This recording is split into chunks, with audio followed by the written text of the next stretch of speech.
एईडीओ परीक्षा संबंधी कैप्सूल प्रमुख व्यक्तित्व और योगदान, जो एईडीओ परीक्षा के लिए एक महत्वपूर्ण सीरीज साबित होगा। तो आप इस सीरीज से कंटिन्यू बने रहेंगे। ये सीरीज एग्ज़ाम के दृष्टिकोण से बहुत ही महत्वपूर्ण है, जिसे आप एग्ज़ाम के समय पाएंगे। प्रसिद्ध गायक और संगीतकार भूपेन हजारिका को उनके महान योगदान के कारण और किस नाम से जाना जाता है? तो ऑप्शन ए है स्वर कोकिला। ब्रह्मपुत्र के कवि, पंजाब केसरी लोकनायक, तो उनको ब्रह्मपुत्र के कवि के नाम से जाना जाता है। और ये हाल ही के एग्ज़ाम में ये क्वेश्चन पूछा गया है, जो महत्वपूर्ण बन जाते हैं। तो आप इस क्वेश्चन को आप दिमाग में रखेंगे, जो हर एग्ज़ाम में कहीं ना कहीं ऐसा क्वेश्चन पूछा जा सकता है। 2019 में इनको भारत रत्न से सम्मानित किया गया था। वहीं 1992 में भारत के सर्वोच्च सेकंड पुरस्कार पद्म विभूषण से सम्मानित किया गया था। उसके बाद इन्हीं के नाम पर 9.15 किलोमीटर की पुल भारत की सबसे लंबी नदी पुल है, जो असम में लोहित नदी के ऊपर बनाया गया है। तो ये सारे एग्ज़ाम के दृष्टिकोण से बहुत ही महत्वपूर्ण है, जिसे आप याद रखेंगे। हम आगे और प्रमुख भारतीय व्यक्तित्व के बारे में जानेंगे, उनके ऐतिहासिक योगदान के बारे में जानेंगे। तो महात्मा गांधी, उनको राष्ट्रपिता की उपाधि किसके द्वारा दिया गया था? तो रविंद्रनाथ टैगोर के द्वारा। बापू की उपाधि किनके द्वारा दिया गया था? तो सुभाष चंद्र बोस के द्वारा। चंपारण सत्याग्रह 1917 में उन्होंने स्टार्ट किया था। बिहार से ही स्टार्ट किया था, उनका पहला सत्याग्रह था।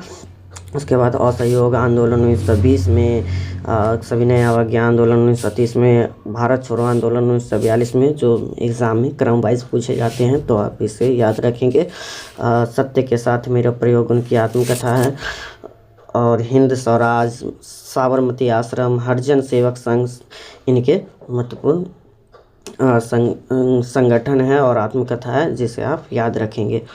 उसके बाद हम डॉक्टर भीमराव अंबेडकर के बारे में जानेंगे, जिनसे एग्ज़ाम में पूछे जाते हैं। तो इनके बारे में देखेंगे। तो इन्होंने भारतीय संविधान के मुख्य वास्तुकार रहे हैं और इन्होंने ड्राफ्ट कमेटी के अध्यक्ष भी रहे हैं। ड्राफ्ट कमेटी यानी प्रारूप समिति का अध्यक्ष रहे हैं, जिसमें 7 सदस्य थे।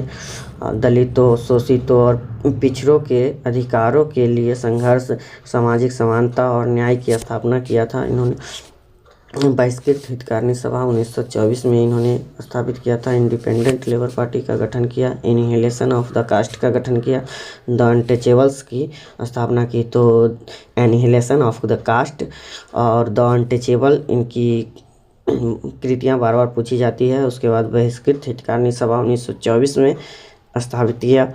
ये भी संगठन का नाम पूछा जाता है। इंडिपेंडेंट लेबर पार्टी इन्होंने ही स्थापित किया था। अब सरदार वल्लभ भाई पटेल के बारे में पढ़ेंगे।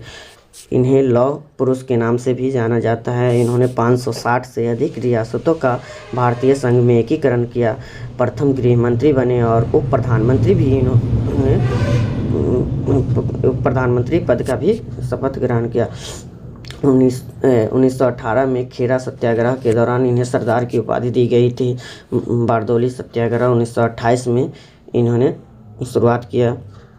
तो एग्ज़ाम के दृष्टिकोण से ये भी महत्वपूर्ण है, तो इसे भी देखते रहेंगे बार बार। और उसके बाद हम सुभाष चंद्र बोस के बारे में देखेंगे। तो उग्र राष्ट्रवादी नेता के थे। भारतीय राष्ट्रीय कांग्रेस के हरिपुरा अधिवेशन में इन्होंने अध्यक्षता की थी और त्रिपुरी अधिवेशन 1939 में भी अध्यक्ष पद संभाली थी। लेकिन पट्टाभी सीतारमैया और इनके बीच मतभेद हो जाने के कारण इन्होंने अध्यक्ष पद से इस्तीफा दे दिया और 1939 में ही फॉरवर्ड ब्लॉक की स्थापना किया।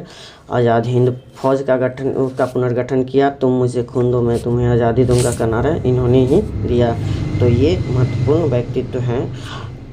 उसके बाद हम ज्योतिबा राव फुले के बारे में देखेंगे। तो ज्योतिबा राव फुले के बारे में देखेंगे। ये महान समाज सुधारक रहे। जाति प्रथा, अस्पृश्यता के विरुद्ध संघर्ष किया। महिला शिक्षा के प्रबल समर्थक भी रहे। लड़कियों के लिए इन्होंने पहला स्कूल पुणे में स्थापित किया।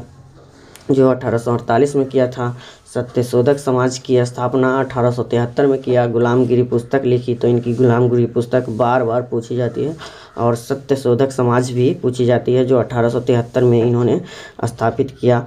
तो ये सारे व्यक्तित्व और इनके संगठन, इनके कार्य बहुत ही महत्वपूर्ण है, जिसे आप बार बार देखेंगे और क्वेश्चन के रूप में, आप MCQ के रूप में इसे बार बार लगाते रहेंगे। धन्यवाद।